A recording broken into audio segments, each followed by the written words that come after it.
इस्लामपूर शहरातील वरिष्ठ पोलीस अधिकाऱ्यांच्या पाठबळामुळेच अवैध धंदे सुरू आहेत। जुगार, मटका, नशेच्या आहारी जाऊन तरुणाई बर्बाद होते। याला इस्लामपूरचे पोलीस निरीक्षक संजय हारुगडे जबाबदार आहेत।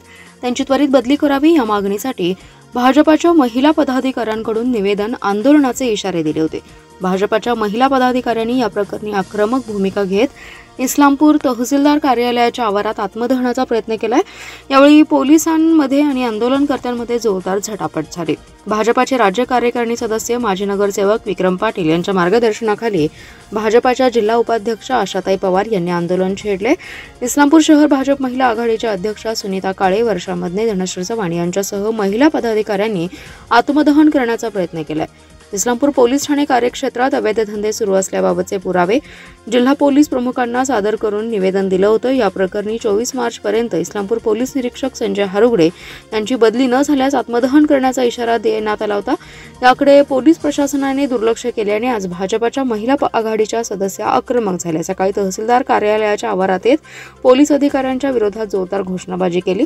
महिलांनी सोबत आणलेला ज्वलनशील पदार्थाचा कॅन अंगावर ओतून घेत आत्मदहनाचा प्रयत्न केला। पोलिसांनी वेळीच आंदोलकांना रोखत कॅन काढून घेतल्याने मोठा अनर्थ टळलाय। यावेळी भाजपा पदाधिकारी आणि पोलिसांमध्ये चांगलीच झटापट झाली। यानंतर पोलीस प्रशासनाने आंदोलकांना ताब्यात घेतले। दरम्यान इस्लामपूर पोलीस ठाण्याच्या हद्दीत अवैध धंदे पूर्णपणे बंद आहेत। माझ्यावर केलेले आरोप धांदात खोटे आहेत।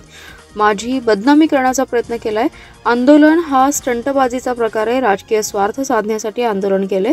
वरिष्ठांशी बोलून त्यांच्यावर मानहानीचा दावा ठोकणार असल्याची माहिती पोलीस निरीक्षक संजय हारुगडे यांनी दिली आहे।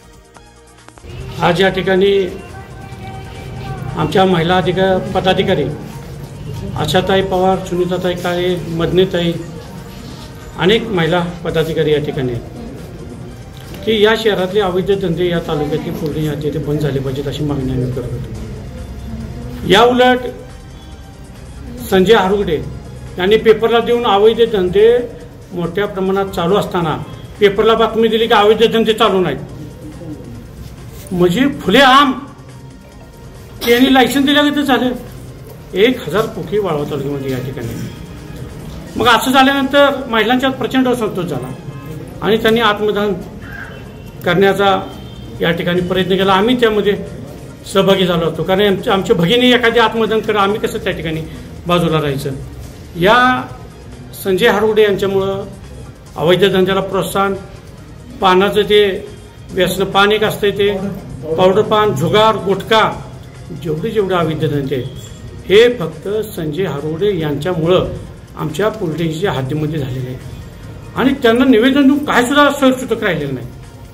आज आमचं DYSP चव्हाण साहेब, जिल्हा पोलीस प्रमुख घोगे साहेब यांनी आमचं पूर्ण या ठिकाणी आमच्याशी फोनवरती बोललेलं आहे आणि कुठल्याही प्रकारचं अवैध धंदे आम्ही चालून देणार नाही असं त्यांनी या ठिकाणी मला आश्वासन दिलेलं आहे।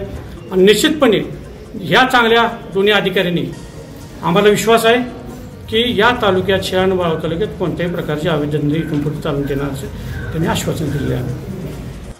जे आंदोलन झालं ते पूर्णपणे स्टंटबाजी करायचा प्रयत्न केलेला आहे आणि कुठल्या पक्षाचा पूर्ण पक्ष नव्हता तो, ठराविक 4 लोक होती आणि त्यांना स्वतःचा स्वार्थ साधण्यासाठी त्यांनी ते आंदोलन केलेलं आहे। आमच्या विरोधात बोलून TRP मिळवायची पोलिसांच्या विरोधात। आमच्या इस्लामपूर पोलिसांच्या हद्दीमध्ये पूर्णपणे अवैध धंदे बंद आहेत आणि असे कोणते धंदे नाहीत, परंतु यांना राजकीय स्वार्थ साधण्यासाठी किंवा पोलिसांच्या बोलल्यावर जरा TRP वाढते ह्या दृष्टीने यांचे कार्यक्रम सुरू आहेत। असं कुठलाही प्रकार नाही आहे। लोकांच्याकडे आम्ही आवाहन सुद्धा केलेलं आहे की आम्हाला अवैध धंद्याविषयी माहिती द्या, गोपनीय नाव ठेवलं जाईल आणि त्याप्रमाणे आम्ही कारवाई करत आहोत।